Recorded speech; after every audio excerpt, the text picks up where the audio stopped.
Video सुनने वाले सभी भाई बहन को प्रभु स्वर्गीय आशीष दे।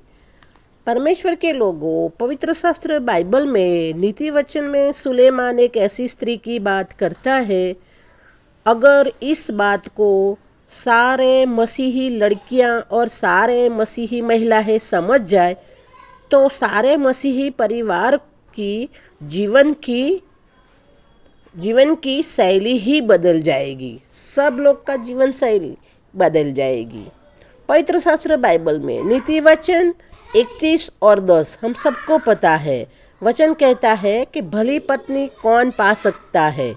भली पत्नी यानी कि परफेक्ट वाइफ। भली पत्नी बहुत है, कम मात्रा में होती है, बहुत ही कम मात्रा में होती है और बहुत ही कम मात्रा में मिलती भी है। लेकिन जिसको भी पत्नी मिलेगी, भली पत्नी मिलेगी, अगर विश्वास है तो उसको ज़रूर मिलेगी। जिनको विश्वास है उनको भली पत्नी ज़रूर मिलेगी।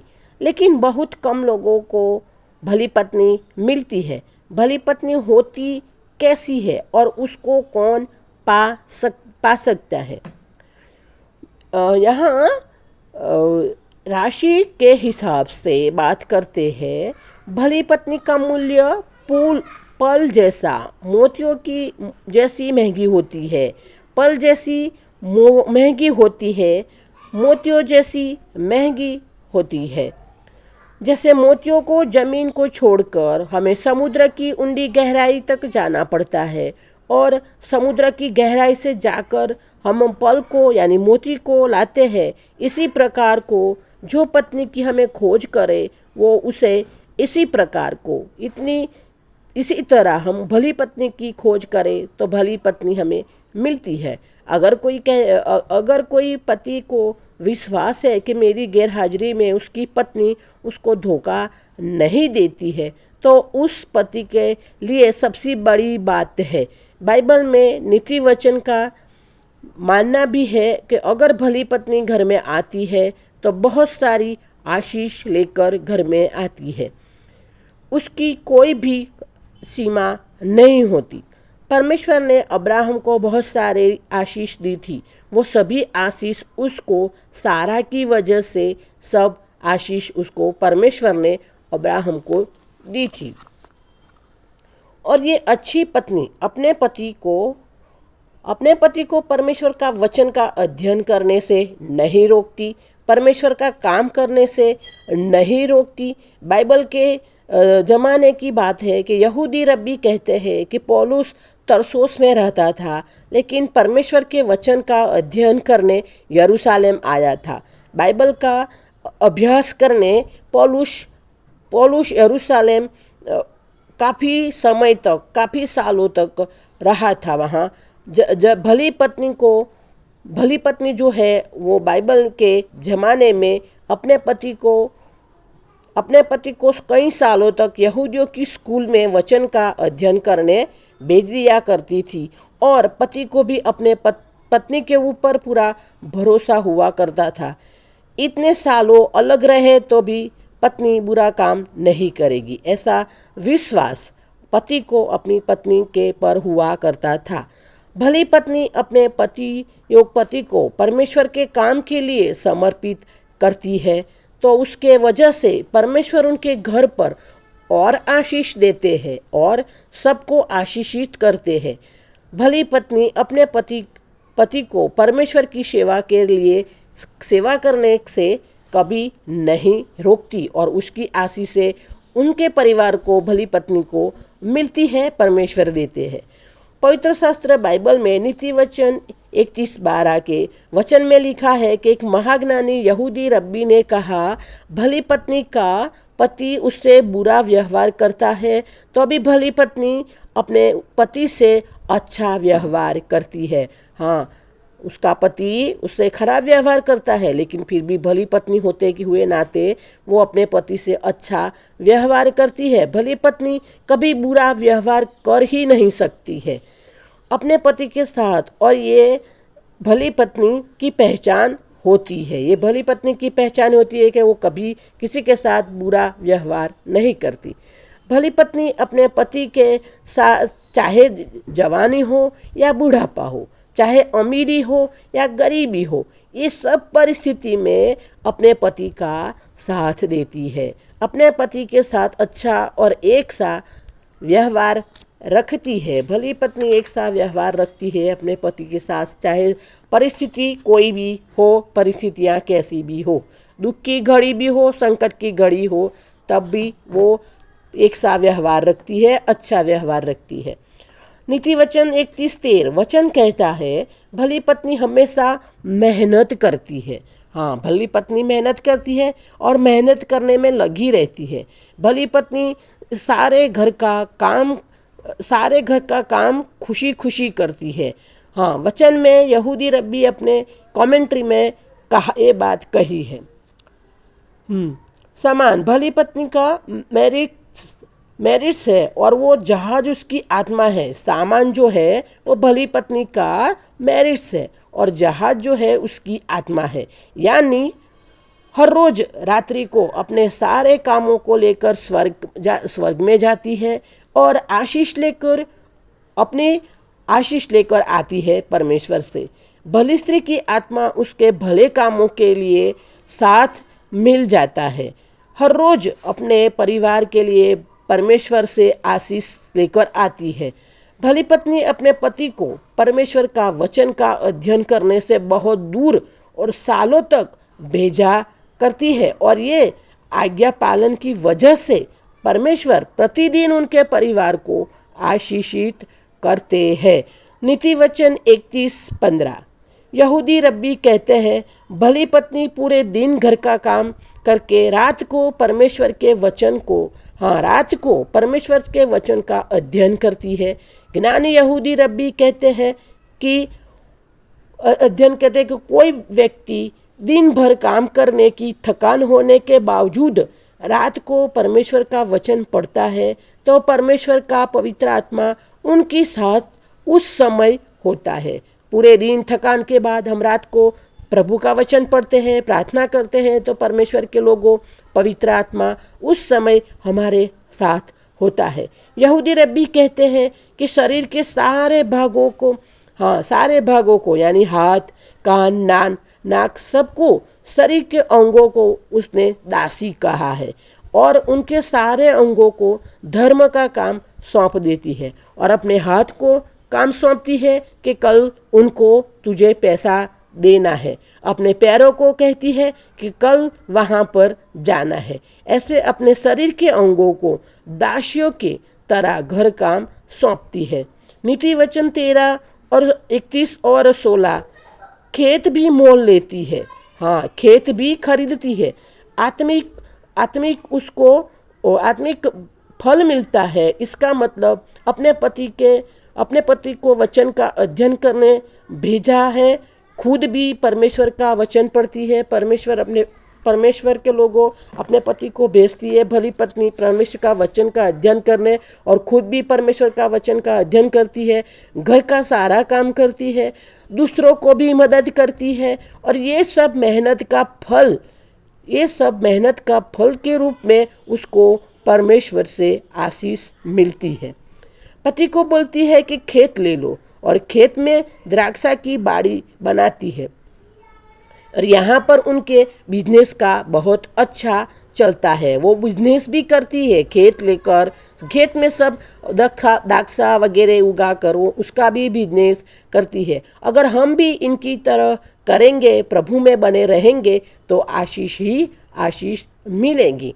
नीति वचन 31 और 17 वचन के मुताबिक सारा मालकिन थी। सारा के हाथ के नीचे कितने भी दास और दासियां काम करते थे, लेकिन तीन स्वर्गदूत इब्राहिम से मिलने के लिए आए तो इब्राहिम ने सारा को कहा कि तुरंत खाना बना। तो सारा ने पति ने कहा तो तुरंत उसने अपने आप खाना बनाया। किसी दासी को नहीं कहा खाना बनाने के लिए। मतलब पति ने जो बोला वो पूरा करना है, तुरंत हर काम करने के लिए तैयार हो जाती है। ये भली पत्नी की पहचान है। नीति वचन 31:18 वचन कहता है कि व्यापार मेरा लाभदायक है हाँ, आत्मिक व्यापार कर रही है, भली पत्नी आत्मिक व्यापार कर रही है। परमेश्वर के परमेश्वर के वचन के लिए पति को भेजा है। वो खुद रात को परमेश्वर का वचन पढ़ती है, गरीबों को मदद करती है, सारा घर का काम संभालती है और परमेश्वर के वचन को प्राथमिकता देती है। सबसे पहले प्रभु का स्थान होता है और ये सब फायदेमंद, हाँ, ये सब फायदेमंद व्यापार है।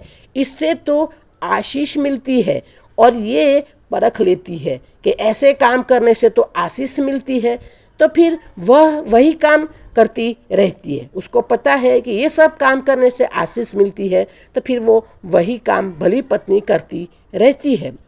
रात को उसका दिया नहीं बुझता, रात को इसका दिया नहीं बुझता। अपना पति जब रात को परमेश्वर का वचन का अध्ययन करता है तो वो वह जागकर अपने पति को हेल्प करती है, क्योंकि वह जानती है कि ये सब काम करने से परमेश्वर की आशीष मिलती है। तो अपनी रात की नींद भी त्यागती है परमेश्वर के लिए, अपने पति के लिए अपनी रात की नींद को भी वो छोड़ती है और इसी तरह उसको ऐसे भी आशीष मिलती है। नीति वचन 31:20 वचन कहता है, जो मांगने से शर्माता है उसको जरूरत है फिर भी मांग नहीं रहा, उसको भी अपने आप मदद करती है। कभी कभी ऐसा भी होता है ना कि कोई जरूरत है लेकिन नहीं मांग रहा, शर्म आ रही, कुछ प्रॉब्लम हो रही, लेकिन ये भली पत्नी होती है तो वो समझ जाती है उसकी बातें और फिर उसको ना मांगते हुए भी अपने आप अपने दिल से उसको मदद करती है। जो मांगता नहीं है उसको भी धर्म के काम भी वो किया करती है। यहूदा रब्बी कहते हैं कि हिम का अर्थ है मृत्यु। बर्फ में भी मनुष्य शरीर अकड़ जाता है, ठंडा हो जाता है। वो अपने परिवार के लिए मृत्यु से भी नहीं डरती। उसके घर के लोग उन्हीं लाल वस्त्र पहने हुए हम सब मसीहों ने प्रभु यीशु के लहू के साथ लहू के वाचा को बांधा हुआ है। बाइबल में प्रकाशित वाक्य 7 और 14 वचन में लिखा है कि धन्य है वो जो अपने मेमने के लहू में अपने वस्त्र को धो लेते हैं। और जब मेमने के लहू में वस्त्र धोए हैं तो फिर हमने लाल कपड़े पहने हैं और इसीलिए हमें मृत्यु का भय नहीं है। सुलेमान ने ये बताया है नीति वचन 31 और 22 में, तो क्या बना लेना, काम करना, अपने अंदर के अच्छे कामों से अपने आप को संवारे। यहाँ ये बातें सुलेमान ने बताई है। नीति वचन 31-23 वचन कहता है कि अब इसका पति परमेश्वर का वचन पढ़कर आया है तो उसे सम्मान मिलता है कि ये हमारे गांव और नगर में रहते हैं, तो वो पति और परिवार का सम्मान हो रहा है। इसके पीछे ही पत्नी है। जो उसके पति का सम्मान हो रहा है, उसका परिवार का सम्मान हो रहा है, तो उसके पीछे भी उसकी पत्नी है। हाँ, बल और प्रताप का पहनावा पहने रहती, इसका मतलब है बल और प्रताप का पहनावा पहने रहती, इसका मतलब है उसके अच्छे चरित्र की सुंदरता और शारीरिक इच्छा की जो क्षमता है, उसको यहाँ बल और प्रताप के पहनावे के द्वारा कहा गया है कि जीवन में आने वाले दिनों में मृत्यु से भी नहीं डरती, क्योंकि उसको पता है कि मैंने जीवन में अच्छे काम किए हैं। जो आज मरूंगी तो भी मैं परमेश्वर के साथ स्वर्ग में जगह मुझे मिलेगी। वो मृत्यु से भी नहीं डरती और क्योंकि वो अच्छे काम किए हैं, प्रभु में बनी रही है, तो उसको इसकी विश्वास है। तो अपने शरीर की सुंदरता को भी और अपने शारीरिक इच्छा को भी वो समता से यहाँ अपने बल प्रताप के द्वारा नियंत्रित करके प्रभु में बनी रहती है और प्रभु में अच्छे काम करती है। और इनके पीछे उनके बच्चों को, परिवार को परमेश्वर संभालेगा। उसकी मृत्यु के बाद भी भली पत्नी को मृत्यु का डर नहीं है, क्योंकि उसने अच्छे काम किए हैं, तो उसको भरोसा है कि मैं प्रभु के साथ स्वर्ग में होंगी। और उसको अपने जाने के बाद अपने बच्चों का भी डर नहीं है, क्योंकि उसको विश्वास है कि मेरे परिवार को, मेरे बच्चे को परमेश्वर संभालेगा। मतलब आने वाले दिनों से वह कभी नहीं डरती, उन पर हंसती है।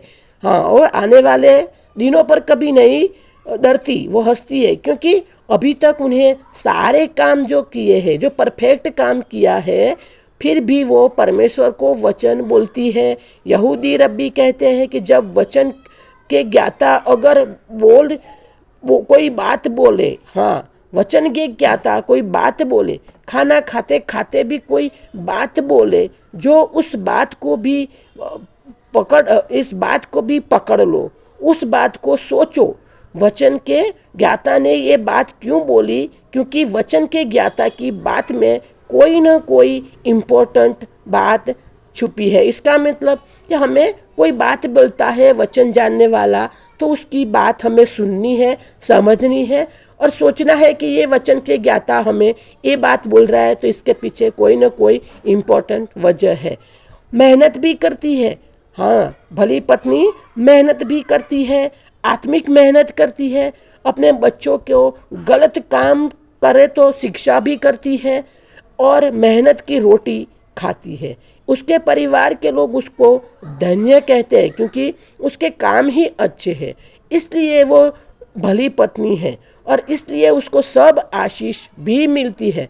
बहुत ही स्त्रियां अच्छे अच्छे काम करती है, ये भी सबसे अच्छी है, क्योंकि भली पत्नी अपने जीवन में, अपने घर परिवार में परमेश्वर के वचन को पहला स्थान देती है। अच्छी स्त्रियां तो है, बहुत सारी अच्छी स्त्रियां हैं, लेकिन भली पत्नी वो सबसे अच्छी है, क्योंकि वो परमेश्वर के वचन को, परमेश्वर को वो पहला स्थान देती है।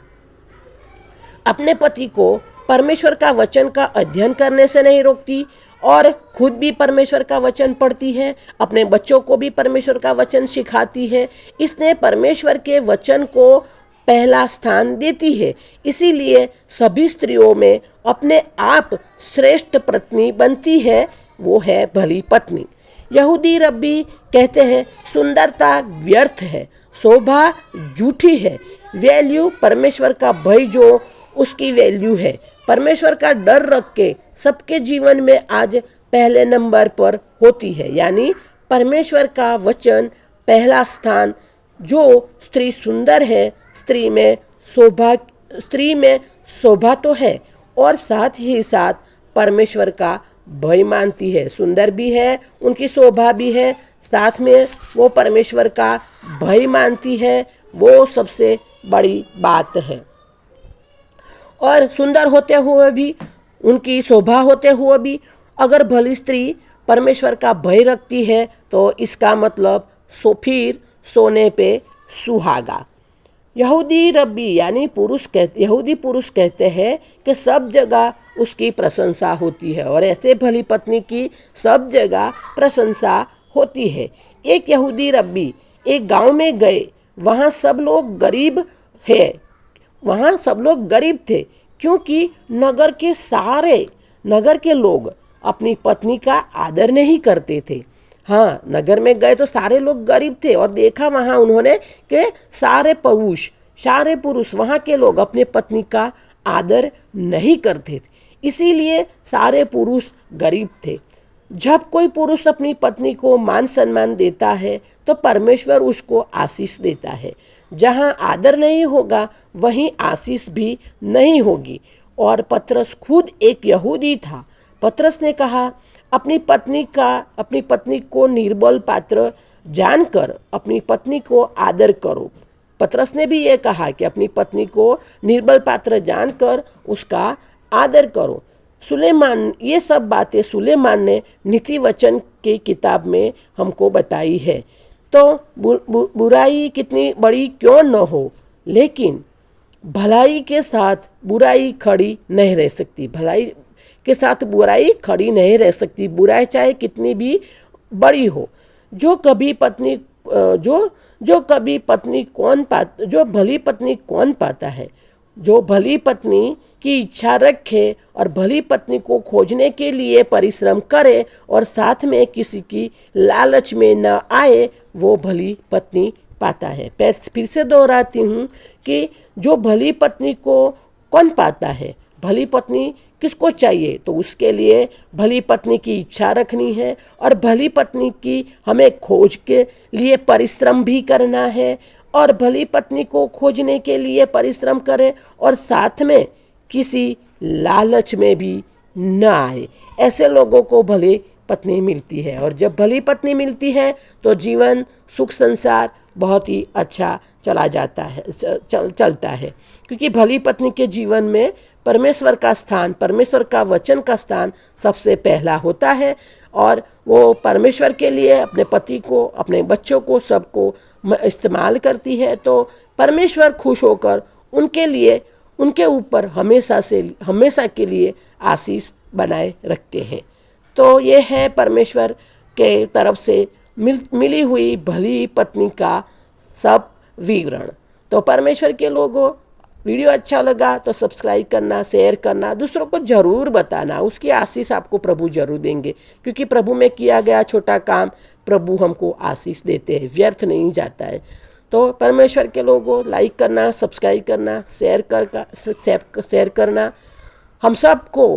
हाँ, जो युवा धन है, जो युवा लड़के हैं, उन सबको मैं सबके लिए प्रेयर करती हूँ कि प्रभु आप सबको भली पत्नी दे जो प्रभु को पहला स्थान देती है और प्रभु को वचन को पहला स्थान देती है और आपको भी परमेश्वर का काम करने से नहीं रोकती। ऐसी भली पत्नी आप सबको मिले, लेकिन हाँ, उसके साथ आपको परिश्रम भी करना है और भली पत्नी को खोजने के लिए परिश्रम करना है, साथ में कोई लालच नहीं रखना है।